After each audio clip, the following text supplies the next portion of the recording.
Yeah, despite my appearance, I am that old. Anyway, so yeah, I'm gonna read first because yeah, no way I'm reading after he does. All right, I have to say that first. It's such an honor for me to be reading with Salil here because I've read his poems and I've absolutely loved his poems for a very very long time. So this is quite an honor for me as well. So I'm glad to be the opening act for this, and he's the headliner. But so anyway, we've decided that we'll go a certain way where I will read a list of a bunch of my poems. Basically, it's like a progression. I think most of you here do not know me anyway, so I have poems that introduce myself, where I've come from, the people that I belong to, also my own personal life, my relationship with my mother, and our relationship with the world, because we yeah, and the struggles that we face together. And then, of course, progressively towards being a Northeasterner, and then after that, of course, winding up here in our beautiful Goa, right? So I'm just going to start. But anyway, as always, I always start with this particular poem because, one, it grabs people's attention, and also because, like I said, it introduces people to who I am, where I've come from, and I always call it lovingly that this is my love letter to the world, and it's aptly titled Fuck You. Thanks. So here's the poem. Fuck you. But before you take your head aback, understand that I am from a people with names such as Fucker and Fucky. And coincidentally, you probably have guessed their gender correctly. See, in my language, fuck, spelled F-R-K, is a good word. It is a word that blesses. It means to exalt or to praise. So fuck Eliot and fuck Shakespeare and fuck you too. See, now that you've learned a word in my language, maybe I'll learn one in yours. Maybe then the boxes that we put each other into will start to take the shapes of people standing across each other amidst the rubble, arranging the stones, trying to make something beautiful. Maybe my word will replace yours and yours will replace mine. Maybe then the falconer will hear the falcon and things won't fall apart so often. But until then, from inside this box, dreaming, fuck everybody.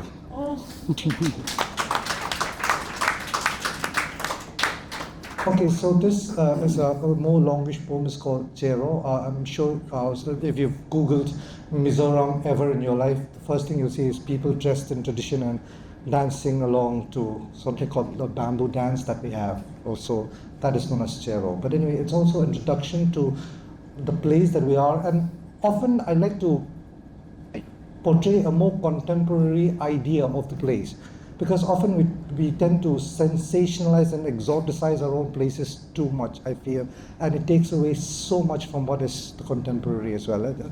It's also in some parts a criticism of the way we are going. So this is called Chero. I cannot place it in terms of the bigger picture, but it's somewhere south of where I am here. A place that is built on some great mercy of Providence, with houses teetering on cliffs, while the land moves and shifts, burying houses and people like us still trying to find itself. When all is in harmony, we dance, a precarious dance that have bamboos snapping at ankles. The essence of this dance is the understanding of music and balance, for if this is lost, then hard bamboo meets flesh and all is disaster. 1, 2, 3, 4. 1, 2, 3, 4. This dry and dusty place boasts of small towns and big houses with comprehensive differences in warmth and sizes, and out of these the hopes of future generations with deliberately torn clothes and shoes that can feed a family for months, but what is food compared to the latest fashion? With subbing identity for brands, we know the hip phrases and the gestures of hands tumble out of bed in drips, the hits are on our lips. Young, dumb and broke, young, dumb and broke. We hear but we don't listen. 1, 2, 3, 4. 1, 2, 3, 4. We also have our share of democracy's champions, the politicians, who in years of elections give huge contributions to charity and churches. For votes, mind you, you can keep your salvation. Then the righteous elders that go home to ignored wives and children and children and grandchildren. Then sit around a table for a perfect family portrait and pray to a God that does not live within them. We also have our revivals as the crowds go in throngs to see the magic show. The blind see, the deaf hear, the dumb speak, the children see visions of angels in Christ, slowly convincing ourselves of strength in our shaky faith. Multitudes would bow in awe at the spectacle. But if in a single raindrop or a humming insect you do not see the miracle, then you do not see God. 1, 2, 3, 4. A word of praise for our ingenuity. We do not have liquor here, it's a dry state. But we find inventive ways to get high of household appliances and medicines. Mean those meant to fix, meant for a fix. And Zama, poor Zama, he's hanging on a shoestring. His relief from pain became his pain. The diluted blood in his veins ran cold.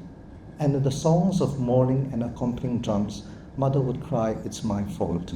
A stoic father would whisper, "It's my fault."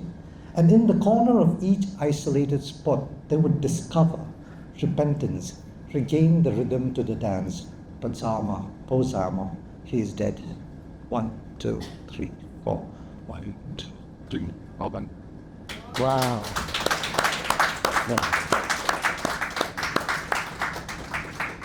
So a lot of you probably don't know my name, so this was called names. But anyway, one of the things that we do is we make social visits to other people's houses. And as a young boy growing up, teenager, one of my least favorite part of it is when they ask me who my parents are. Because usually we're expected to say a name that they know, a name that they respect, a name that they have heard. And usually I do not have such a name to give. So this one is called names anyway. So my name is not enough. So I'll have to suffer. Whose son are you? In hopes that I drop the names of some officer or politician or businessman, a name they have heard, probably blackened with envy in small meaningless conversations over tea and theology. So when I utter a name unrecognized, they hesitate, desperate to associate it with one they wish they knew better. And when they fail, what does she do? A humble seamstress from whom I inherit only a depth of love. They turn away and wonder if I will stay long. Say, my name is not enough. Wow. Okay, so since we're talking about my mother, a little bit about my mom and the life that she had. Anyway, this one is called soft-boiled rice. When my mother was about to begin class 3, she was taken out of school and told she was now old enough to work in the fields. A girl doesn't need to go to school, they said. A man will find her someday and he will take care of her. So she worked the fields, fetched water from drying wells, carried firewood on cold winter grounds, and while eating soft-boiled rice, dreamt of the man looking to find her. Then one day my father appeared. He was kind and handsome, she said, and more importantly, he went to school. As a token of love, she was given a small black and white photo of my father that she would keep under her pillow. She looked at it till the lanterns burned out, or the moon kind enough to let her stay in her reverie a little bit longer. When he would visit, she would bake him soft-boiled rice, and they would eat together while talking about the future. When he abandoned us, I was just a month old. My mother still kept his photograph under her pillow, but my enraged aunt found it. But my enraged grand aunt, however, upon finding it, cursed his name and tore the photograph into 100 little pieces and threw them away. Late at night, when all had slept, my mother lit a lantern and picked up all the pieces from the dustbin. She then took a bowl of soft-boiled rice and pasted all the pieces back together. Ooh. Years later, when I had become a young man, she found me hunched on the floor. I couldn't eat, and she learned that my heart had been broken into 100 little pieces. She picked me up and sat next to me. She told me that she knows it hurts. Hand on my head, she offered up to God a prayer and then disappeared into the kitchen and reappeared with a bowl of soft boiled rice. Lovely. Lovely. Good for that. Yeah. Okay, so another one for this one I also always read because it's important to me. It's one of the times that I'm usually a very calm person, but this one of the times I was really angry because I had to make a PAN card for myself, because since you start working, you always need a PAN card, and we have to fill out a form. And in that form, of course, my name, my age, everything, and then father's name. And then below that, mother's name, in brackets, optional. Oh, And that didn't sit very well with me, so this is called optional. If it wasn't for the Indian government, I swear I won't even remember my father's name. They're obsessed and keep asking for it for every important document of my life. Nowadays, I have to write late as part of his name, and often I'd hear a polite cough or I'm sorry. And I think if you should feel sorry, then feel sorry for that second name there under optional, Malswami Haunar, superfluous, apologetic. Years of sweat and worry and alone, optional. I've seen her smile as long as my eyes were open, heard her sob when they closed, optional. Her feet disfigured from running so that my stomach never knew hunger and my lessons never ceased so that I would become better, optional. Yet at each rung that I climb, they ask for my father's name. You know, I've seen him only twice. Once, when I was still too young, my memory confused his face with that of a poster of someone else on the wall. I thought he was Elvis. Later, when he was ill and dying, he wasn't even awake to know I was there. Yet, it is his name they ask for. My dear government, know that this has been my greatest curse. It is always with heartbreaking guilt that I put his name before hers. lovely.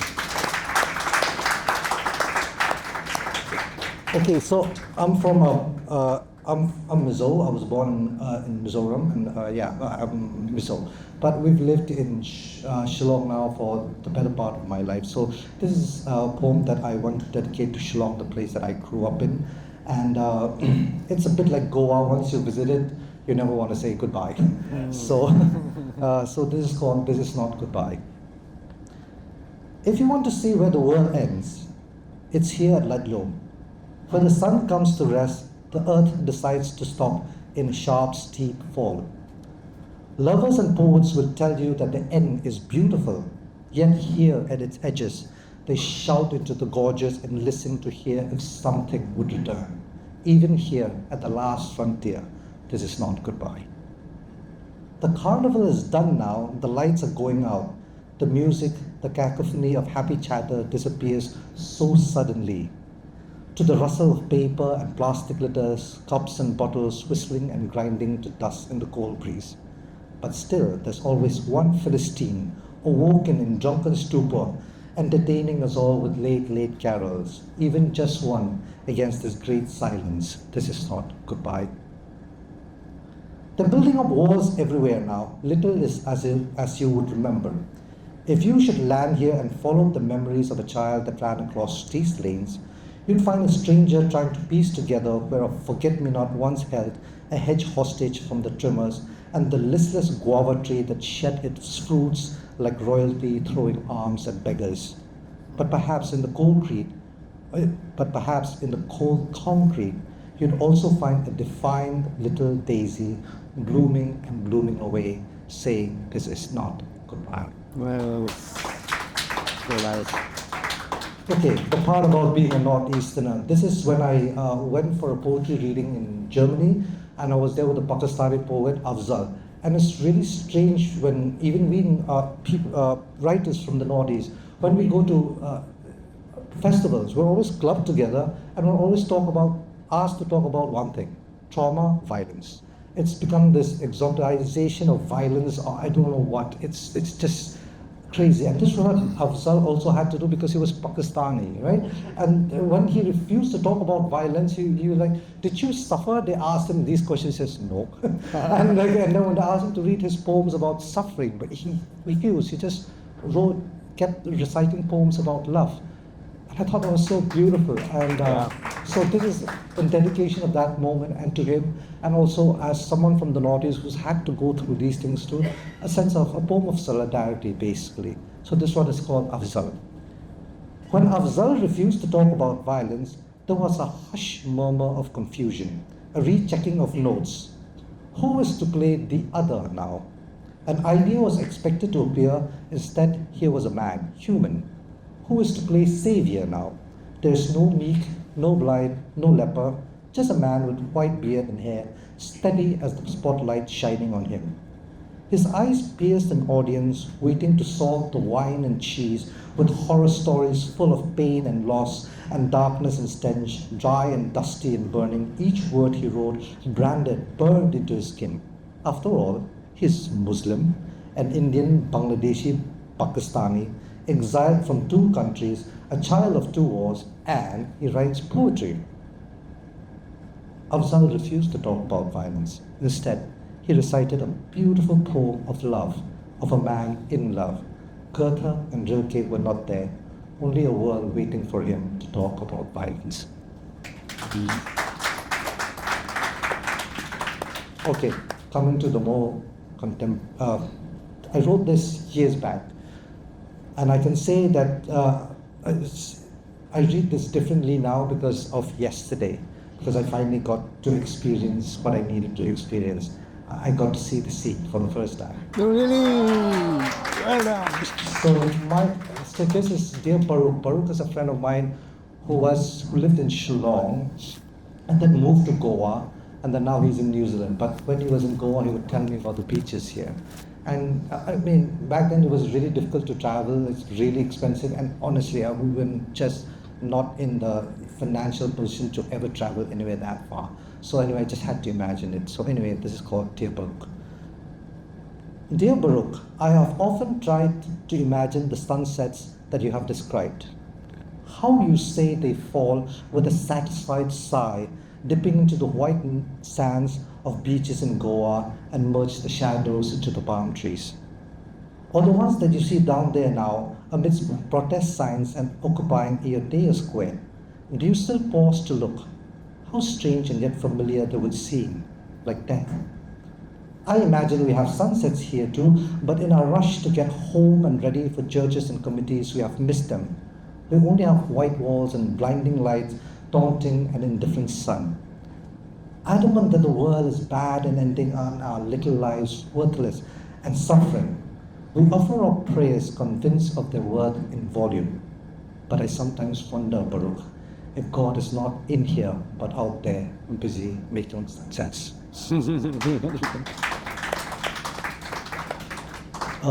Okay, last one. No, go on. Okay. They've heard me before. Okay, this one is the sea.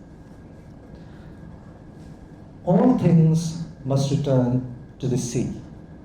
Memories, longing, desire, you, we. All things must return to the sea.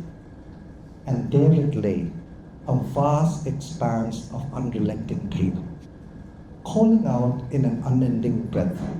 Its fingers claw at my feet, forever climbing the shore like some fable's hero fighting eternally in a lost cause. Sometimes caressing and other times slapping me with salt water, it flows down my cheeks.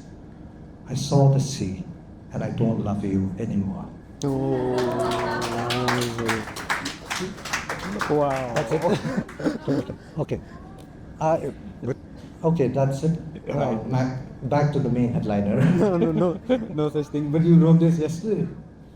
Oh wow! Thank you for that. Congratulations, seeing the sea for the first time. I'm sitting next to a man who's seen the sea for the first time. Amazing. So we had a chat before we got on stage, and we had made a sort of a plan. And I've changed it completely. I'm shifting the book now. It's not this one. I hope it all goes well.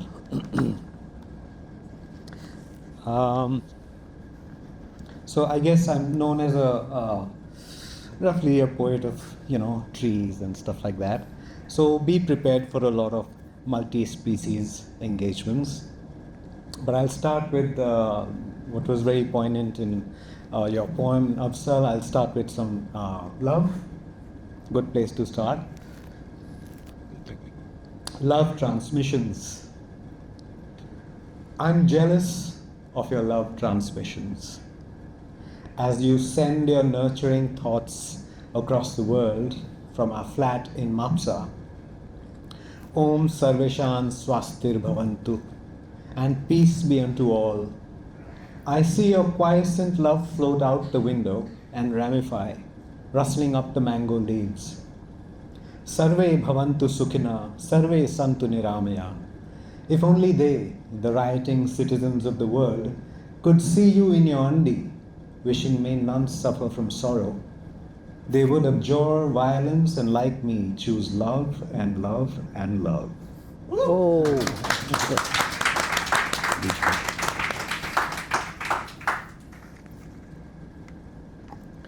As an introduction, here I am. This was written a while back, so the lat long is not where we are sitting, but well, here I am. Longitude 70 degrees 30 minutes east, latitude 28 degrees 2 minutes north, roughly, in the month of October, having gone around the sun 49 times, but always through new territories and space. Having been fascinated, neutral, then disgusted by television and many other visions, having broken my back in two places, 20 kilometers south of a river, 6 kilometers west of another, directly under a flight path, on the eastern edge of an old mountain range that seems to have tired of civilizations and wonders what the word civil is doing there.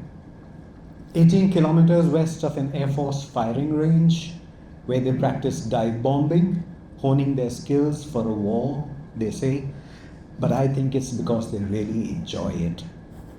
About 200 kilometers east of the Thar Desert, but not so far that its dust doesn't reach me on hot summer winds. Having rescued the tiny corn from last night's bruising, having dusted wasp eggs from beans, having spoken words of encouragement to the okra seeds that have been in the soil for 3 days, having seen that there is more scripture in a bird than in a book.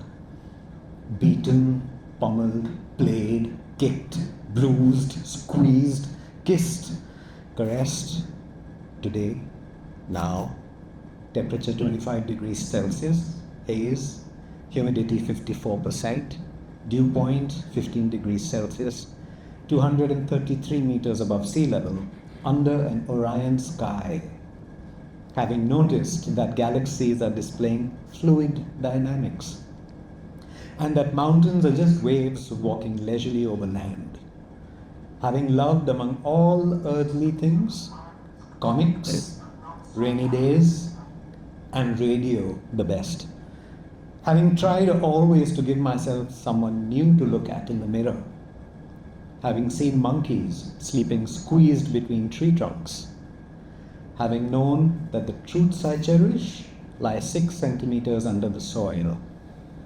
Having been certain as sunlight that our toys will tomorrow play with us. Winds northerly, 14 kilometers per hour, gusting, high tide at 11:06 a.m., 2.25 meters. Having understood that I am at odds with everything, including myself. Legs like sticks. Free and animal. Here I am. Quark. Don't come near me. I'll bite you in places. Okay.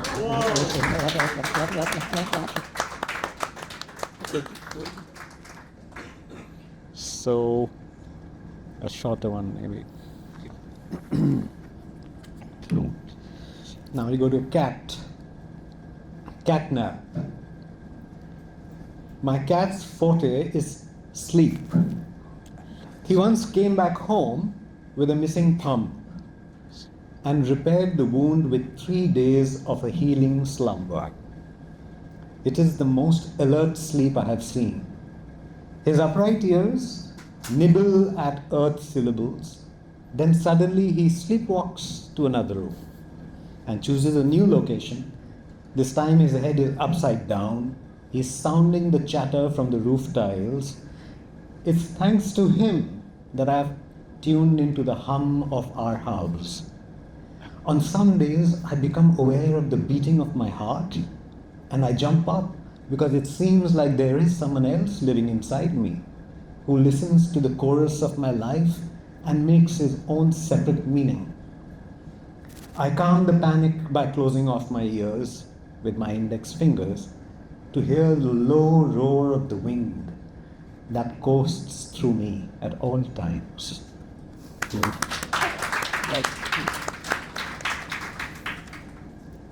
Is someone timing this?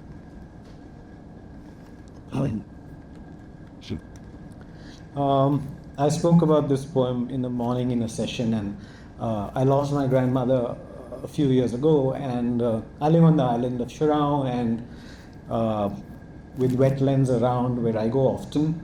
And after she passed away, I almost for a week I just was trying to piece it together on what exactly had happened, and it was very unreal, her going, and I was very fond of her and she was very fond of me. I used to take her to meet relatives when no one else would take her, and she used to call me, in fact, Krishna. I used to have long hair once.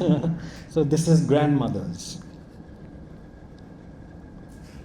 Sometimes it happens, grandmothers pass away, leaving tiny holes in the bed. Their bodies light like birds. I wonder if she will find her way to the next place. After all, with every death, the world goes into hiding till the birds discover it again with song. Perhaps she will make it, just like the old glossy ibis that makes its appearance on the lake near our house when it is overgrown with lilies.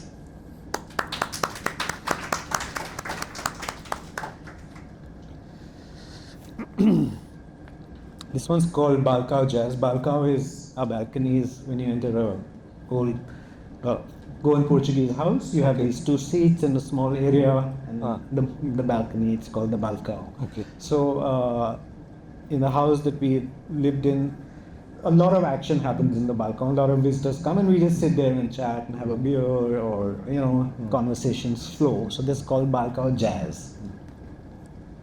Toto comes home and tells me to eat less salt. Sea salt is okay. Less sugars, oil and fats. Mixed grains for rotis, local vegetables, tamri bhaji, and string beans, no milk, only curd. A bit of ghee, green teas. Palm vinegar that can be purchased at Savio's shop across the ferry. Of course, salads and fruits are a must, and a spattering of seeds, sabza, sunflower, and nuts. He asks me for a book before leaving. Any book, but no fiction, please. Something which will help me improve my mind or body. I give him Playboy. He takes it.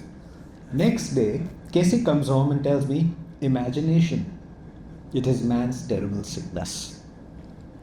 He is sealed off from the world almost, but it seeps in through his pores, he complains. And he also complains about Sundari, our dog, who barks non-stop when we leave her behind and chases scooterists and drunk pedestrians. But look at the bright side, I say to him. She sits next to people and cures them of minor ills, tiny neuroses.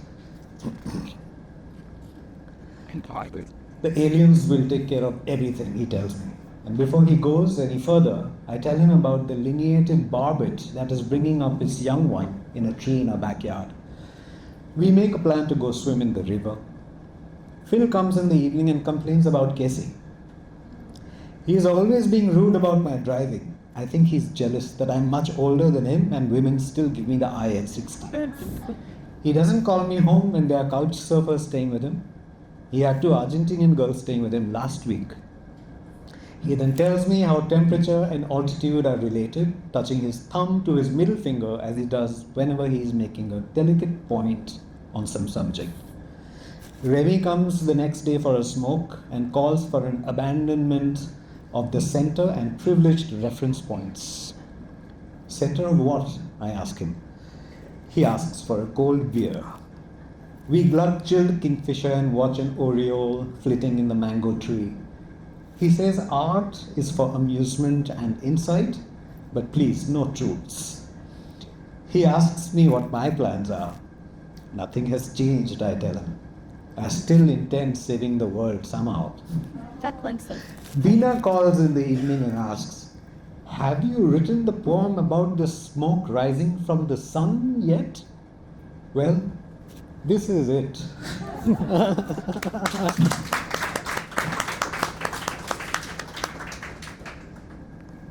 Shall I read more? Yes, please. And if it's there, name is not a knowing. Okay. You know that one? Yeah. Yes. Where has it gone? Did you see it?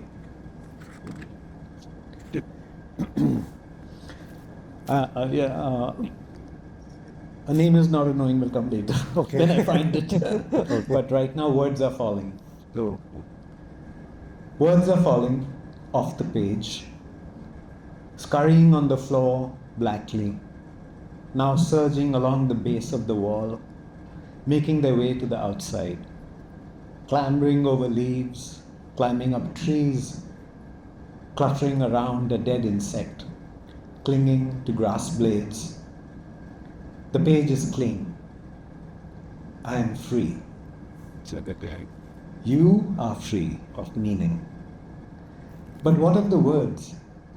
Someday, when the sky is full of bulbous clouds and the breeze is playing with the tops of coconut trees, when black-naped orioles are tuning the afternoon to the right pitch, I'll step out gently to gather them and weave them into a basket. Wow.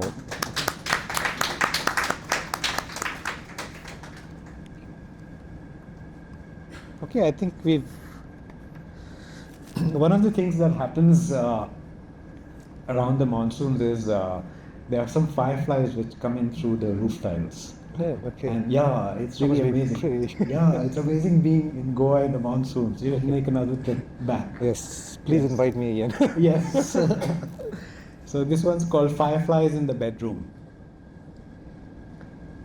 Oh, look at the two fireflies in our bedroom, one each rising above our beds. How they hover and give shape to the darkness that we slip into. My heart fills with a glow as they circle joyously about each other. Now they have drifted apart to the opposite ends of the room. One falls as if into an abyss when sucked in by the fan. I feel a panic and reach out to touch you. Your body is still. You are leaping somewhere in the dark worlds of your sleep. No. Wait. Back, do you want to read some more? Please do read some more. Don't you want me to read some more? No, but Thank you, Steph. do you want to ask him any questions? I think for that. Yeah. Okay. All right. Some more poetry. Okay, one last one from me, then I pass the mic back. A name is not annoying. Okay, please. I love Yes. this poem. Yes. Thank you. A name is not annoying. You have to hug a tree.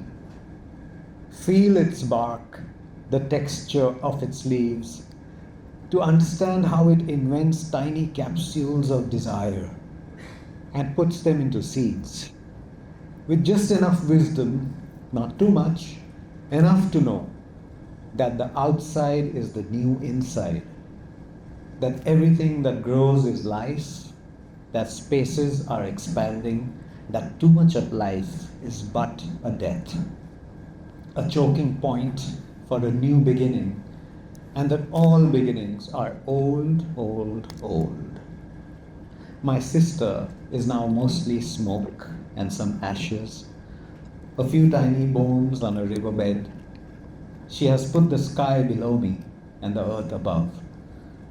On the knoll from where I can see that peacock, Mandira, the pink flower bushes, Mandira, the hidden partridges, Mandira, the pipit songs, Mandira. A name is not a knowing. You have to have a dream. Why don't you read? Read something. Okay, yeah, I just want to say that we were in class and using that poem to discuss something, perhaps something you've never thought of, is the fact that, like, when we have these the tourists that come from outside, or when people talk about Shillong, and they say, oh, look at, like, we don't like the fact that, this whole, what did you say, when they start building everything, like all the, it's destroying nature, it's not beautiful anymore, modernization, globalization, all of those things, and they like to write about it and talk about it. And I'm always curious to ask them that, the ones that say this, are you willing to give up your comforts and live that simple life that you are talking and praising and romanticizing so much? Like, so it's so easy to have this performative, like, objections to things, but are you really willing to give it up yourself first? So unless you hug a tree, shut up. You don't know yet.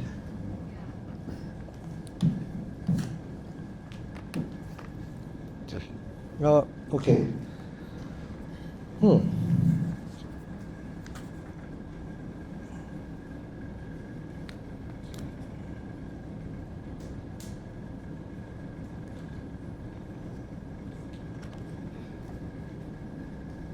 Definitely.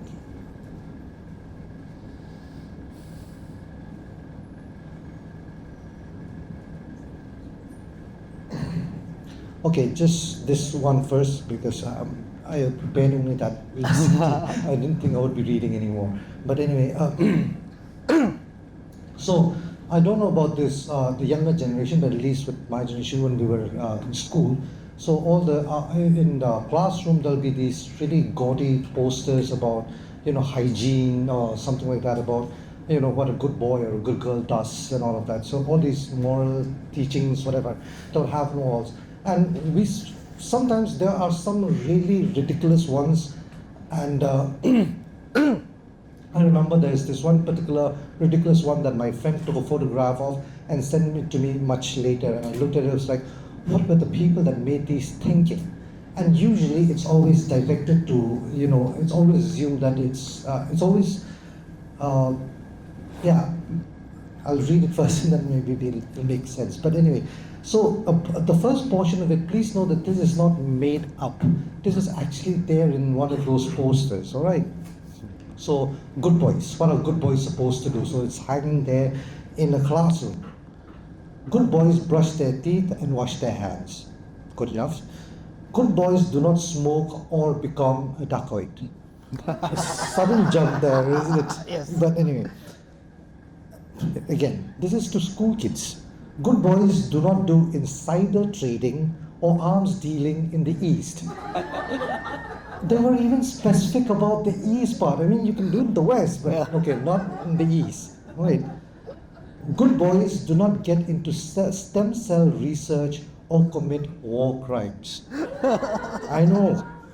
And then, good boys do not have unprotected sex with prostitutes or open illegal abortion clinics near playgrounds.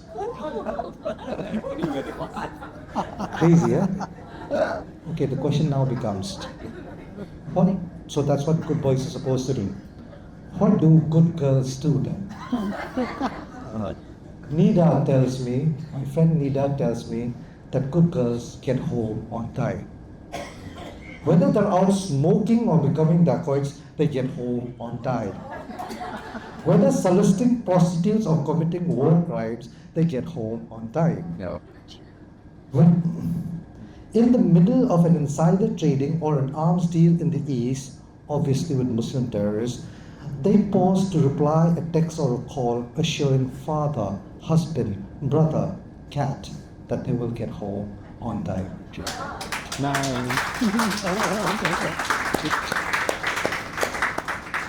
Sweet. Yeah. Okay. Should I read more? If you want to, yes. They love Okay. it. Yeah. Do you want me to read more? Yes, yes. See? Yeah, okay. Okay, this one I wrote for my grandfather when it's not actually my grandfather. My real grandfather passed away when my mom was a little child, but we had an adopted grandfather, someone who came and found us, and he saw the old state that we were living in suddenly. Okay. So he came to our house and he was a big person. My mother was only a street hawker. She would sell stuff on the street. And I remember when he came, he had heard from other people about my mother that there was this woman and her child, and they're quite poor, but she's really hardworking and stuff like that. So he decided to come visit this man. And then he came and visited us, found us. And I remember when he came that my mother ran out of the house and cried because she was so embarrassed that we do not have a single teacup that was not chipped or ear fallen off to even serve him tea with. But when he left that day, he made a promise. He says, as long as I'm alive, you will never die of hunger. And he became my adopted grandfather. So when he passed away, I wrote this piece for him. And I would also like to dedicate this to Tarun Bhatia as well, because he is also one of those people that really champion people that write and are good with arts and all of that. This is called Giants. Giants. It wasn't long ago that I learned giants walked among us. They were not 30 feet tall, physically imposing, nor frightful, nor terrifying. They did not conquer you with their muscles, nor mocked your weakness. They did not walk above us. They looked just like you and me, and for the most part, didn't even realize they were giants, and neither would you until they leave. No matter how frail they look on their deathbed, no matter how fragile their bones, you feel the weight of their history, their enormity, and you are humbled. The spaces that they leave can never be filled, for we are we, and they giants. Okay, one last, and then we can just. Yeah. Okay. I think I should read this because. 1349. I got it. Okay. So anyway, I got married 2 years back. Last year, my wife and I celebrated our first anniversary, and basically, I found her after I had already given up. But finally I found someone that accepted to marry me, and we had our first year anniversary last year. And this poem I wrote for her in our first year anniversary. So this is obviously dedicated to her. But anyway, so it is decided that after 1 year of it, that marriages are a bad decision. We tell each other of all the things we could be doing instead: travel, sleep, do nothing. But here we are fighting over curtains. I've never even noticed them before. And she replies starkly to everything that I had to say. And in shock, I said, whoa, where is this attitude coming from? Where is this attitude coming from? Pointing at her two beautiful breasts, she says, they came with peace. Then she laughs, and I laugh to tears. Babe, she says, and we can't wait for more bad decisions together. Congratulations. Okay. Yeah, Yes. I think, we're done with time. If you any questions or something. Yeah, sure. Questions, anyone? Yeah. I have a break up. The mic's coming to you. Mic's coming to you. Mike. Okay. What a feast. What a feast we've had. Is this mic on? Oh. was one off. Going to the good account. Smooth. Great. Thank you so much for that feast. My question is for Sangha. The size. Sangha, fuck you for that, for that absolutely Thank you. marvelous set of powerful, humorous, and touching poems. Your soft boiled rice and optional actually brought tears to my eyes. Okay. My question is, I know Salil writes both in English and in Hindi. Do you write in Mizo also, Yes. poetry? And if you do, then are your poems the same, or do you write differently in Mizo, or you translate your own work? And if you don't, then why so? Can you just throw a little light on that? Okay, so yes, I do write in both in Mizo and English, but predominantly English now, mostly. But no, and they're not the same. I don't usually have the same poems in English and Mizo, because like the things that I write in Mizo is obviously for a specific target audience, and usually also I find it difficult to translate sometimes, because translation is not about just translating words, it's about translating culture. Like if I say if I find a girl and I say something like, "You are worth more to me than a buffalo," it doesn't sound too romantic in English, but you have to understand, but in our culture that would be a great line, because like a buffalo is actually like saying somebody's weight in gold, right? So things like that. And the thing is, like, if I switch it to that, again, that this romanticism of the ruralness, the soil of it, I feel that is lost. It becomes sterile, I feel. So which is why I think I shouldn't really translate those. But there are some that I have that I think works both in English and Mizo. But the ones that I feel that will not work in the other languages, like, forget it. Not everyone needs to read your poems or understand them. Yeah. There's this question, is Salil? Yeah. I'd like to know about your writing style. How do you come up with your poems? I'll let you know when I know. Seriously. Yeah. It just happens. One has obviously over the years worked a lot on craft and read a lot of other poets, gone with a certain kind of diction, learned more from what connects with you, poets from different parts of the world even, and our country, and different languages. And then slowly, I guess, you arrive at your way of saying it things, which is a big moment, and you feel more confident saying it, but to feel it in your own way. That's all I can say. It's just and it continues. I'm tired of the way I've been writing, and there are days when I look at my books and say, it's time to find something new. So it's always, with me at least, it's always a process of trying to reinvent, to give myself someone new to look at in the mirror all the time. But yeah, there is work involved, conscious work. And how is it for you? Same. Developing a poetic style, or Basically the same, I think. the same? Right. Okay, yours has been for both of you. You write and you. We could keep that. 2-3 decades. Yeah. How long have you been writing? Since I was taught that A is for apple. That's 2-3 decades.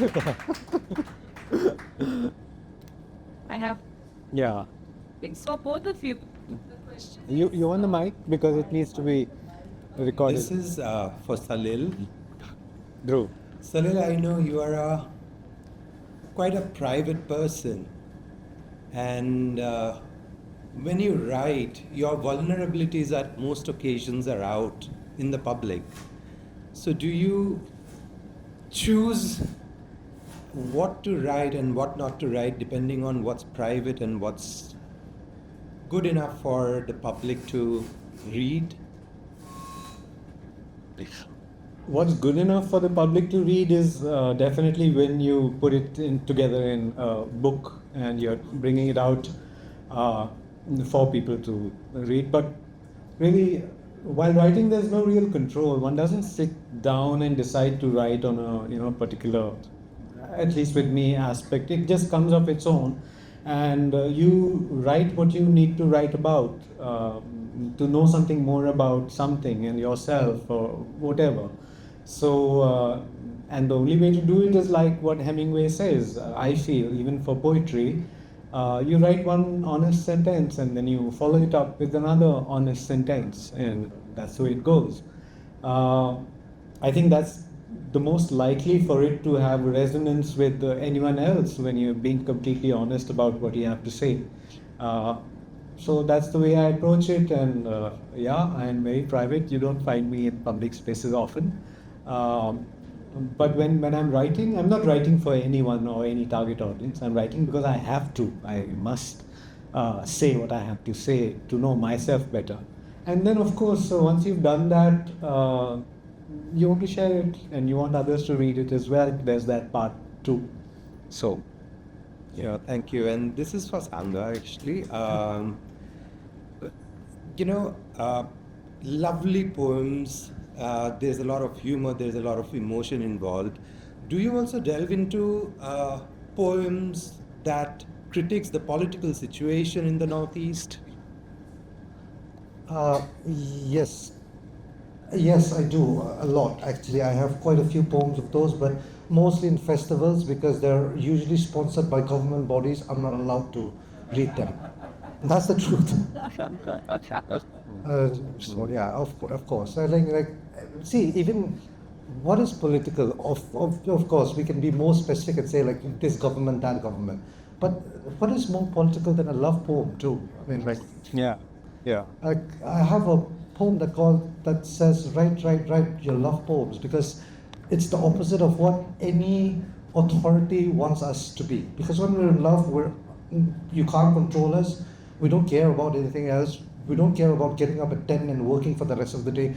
It's so opposite to what authority would want us to do. So just being in love, just writing love poems is already incredibly quite rebellious. Yeah. I have a question for both of you. You'll decide who wants to answer first. But it's about poetry, as you have just described, is a process of, Wordsworth also saying it's an outpouring. So there's something that you can't hold back within you, which is why you put it out on paper or like the mobile. But my question is, how do you balance out the polemics of the personal and, deciding, is there something that you use to kind of filter, or do you just let it out unfiltered? I think I know what the answer is, but sometimes, like even I write poetry, so sometimes there is this thought that this shouldn't go out further. So do you have something like that working within you? Please try it. Filtering does happen, and there are a lot of poems which the world hasn't seen, which one has written. I mean, what filtering could be because you think they're not good enough or they're too private and you don't want to share that.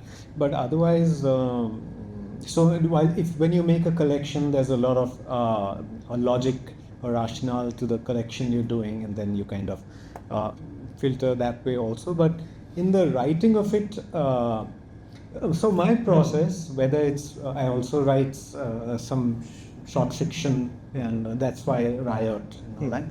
I rework things a lot, and in poetry, strangely, little less so, but not entirely. It's a reiterative process because it must, sound right, and I don't know who it was, one of these big names, which get quoted, Wordsworth, Keats, or Shelley, one of them, who said that poets, while writing, that initial thing which makes them write, they capture about 10% of that, emotional content of the experience. And the reader gets about 10% of that.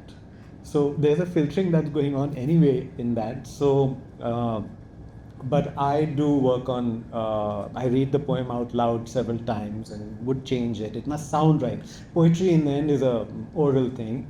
And even if it's a prose poem, it must just do with some magic to the ear. But I've drifted away from what you'd asked, I think. No, but I think what you've answered also perhaps helped a lot of people here understand the craft of making a poem. It's good. You want to say something? No, just Oh, okay, yeah. So first of all, but the thing with me, especially how I began writing, for me, writing is what I would say an exorcism. It was never about, oh, I'm going to write this and then people are going to read it, I'm going to be a famous poet, and there was none of that. The people that I've shared my poems to were like two people. For the longest time in my life, it was just two people. It was like people like Tarun and all who actually like started pushing my poem for other people to read it. But normally it was like, and if there were two more my friends who love poetry like that, if they liked it, I'm over the moon. I'm like, okay, good enough. But for me, it was an exorcism of sorts that way. But in terms of the thing that you said about the filtering process, I think first and foremost you have to love the art, and because you love the art, you're not just gonna let anything just get out. That love for the art will discipline you into creating something that is beautiful. First of all, I think that's it. Because I love the art too much that I will not just let anything go. So yeah, that's there. Thank you. Sorry, that's all the time we have for this session. Thank you both so much, Thank you. Thank you. Lal Namsanga Oh, thank you. and Salil. And Salil, when he entered this hall, he said, "Bye, Lagu," to me. I don't know whether it was a joke, but I'm going to return that by saying, I touch your feet, I surrender to you with my words, with this poem. Thank you both so much.